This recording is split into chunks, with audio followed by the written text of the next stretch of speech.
Hello, everyone. Happy Friday. I am coming in to make a video real quick for you because I wanted to address some of the imposter syndrome comments, not individually, but overall, and help build your confidence. And I think one of the ways to do that is to make sure that you know you don't need all the answers now.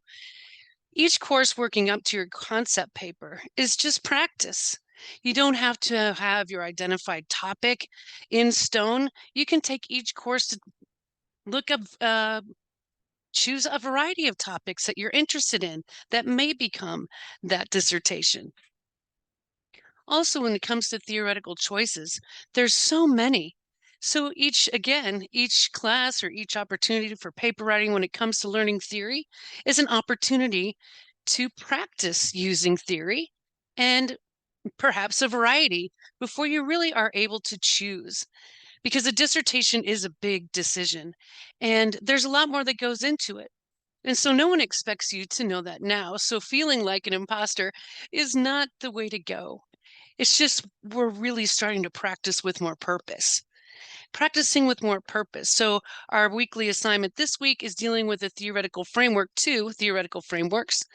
They don't have to be the theoretical frameworks that you're going to keep and maintain and polish over time. They can be, but those decisions don't have to be made now.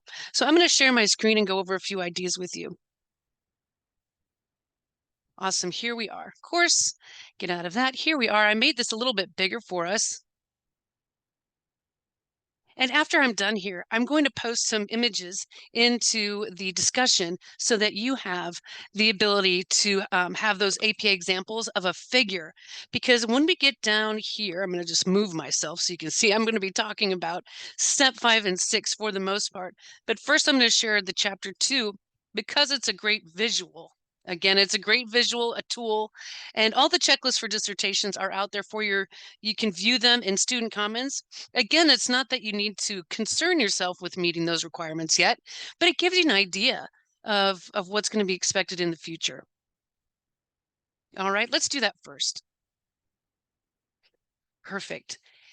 And I wanted to share this simply because it's the easiest way to explain or demonstrate how you can write about a theoretical framework. Like, what are the most important parts? First, we have how are they relevant? So we have our topic choice, and we're going to use a theoretical framework as to the lens. Like, if you have a camera or lens, or the visual I like to use is a ViewMaster toy, that's how you put that, structural functionalism disc in the player. And this is how you're looking through all of your topics. I hope you all know I may be dating myself with that example, but it gives you an idea.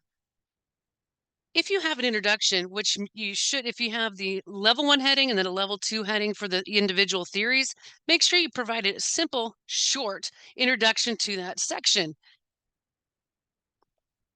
Consequentialism fits the topic because I'm really looking at the outcome base of this widget that I'm studying. Another one that fits is self-efficacy. And the self-efficacy works on how a person is effectively getting to that end that I want that my topic choice is. Together, they work with looking at the topic well, because they're both social structure theories or whatever, however you word it. These are just examples. So then you're going to go into the first theory. Consequentialism is, the seminal author is, it assumes, we're going to go with this. So we talk about seminal author, who's the original. So if we like Bandura, you got to mention him if you're in self-efficacy. And so you're going to know those big players, the famous people in the theories, the originators of those theories. You're going to talk about that. One sentence is the so-and-so is the seminal author. The original work is, give that reference. You may find that that reference should be in the articles you find, because our assignment also includes finding three articles. They will have to have that seminal work if they're talking about the theory. So keep that in mind. It doesn't have to be a daunting task to go find that seminal author. Then you talk about, each one individually, how it relates to your purpose of your study. And again, we don't have a purpose for our paper. But, you wanting to use your theory choice with the topic, and you can just say it fits. they work well together. It's a good match, however you want to word it.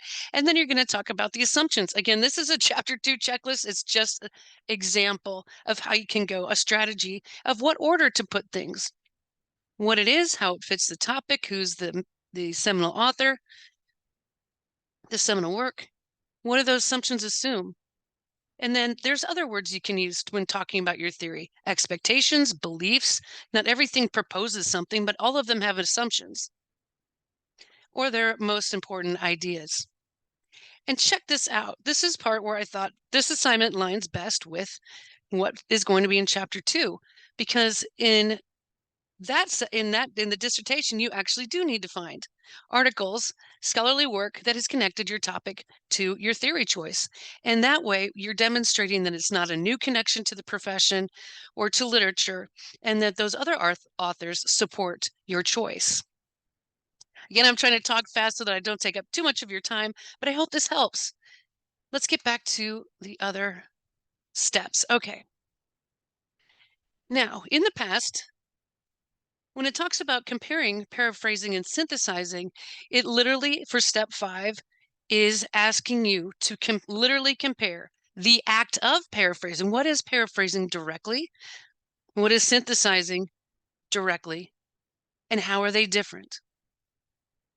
That's what step 5 is. So you're literally going to have a paragraph explaining the difference between the two. And then step 6 creates, like, something I've used Venn diagrams, some I've used smart charts and different things that have them in some type of image or figure to demonstrate the difference, what they have in common, what they have different. When you do that, again, I'll post an image into the discussion section that demonstrates APA format, because now it's going to be a figure, and APA tables and figures have certain format requirements. One, you need to introduce it in the content before. So in that step 5 paragraph, I don't think it needs more than more than one paragraph. If you really are wanting to elaborate more than 2 paragraphs tops. But in that, in the step 5 information, you will say, and figure 1 demonstrates the similarities and differences, or the degrees of similarities and differentiation, however you want to word it. And then you'll have the title for figure 1. Again, I'll put something in the discussion for you. And then the image. And sometimes there will be a note underneath that. And it's tiny, but if there's any further information needed in the figure, you would put it in a note below. And I know many of you have made plenty of tables and figures in the past, but this will just be a quick reminder for you. Then step 7, after you do the image, then reflect on the process of writing to synthesize.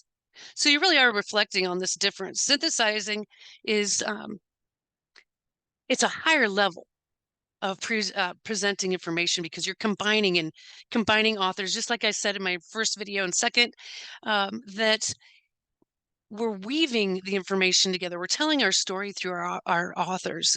And so please build confidence. You don't have to feel like an imposter. You would not be here if you were. There's a very choice group of people that get accepted into doctoral programs. And so I would be very excited for yourself. It may feel a little intimidating because it's just the next bigger thing. But my guess, through my master's program and bachelor's, I would say I easily wrote, I don't know, 500 papers, if not more.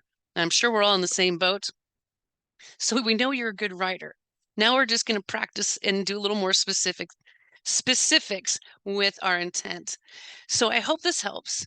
And I really encourage you to continue to send me questions when you have them. And yeah, we'll go from there. Thank you for all your hard work. I will talk to you later.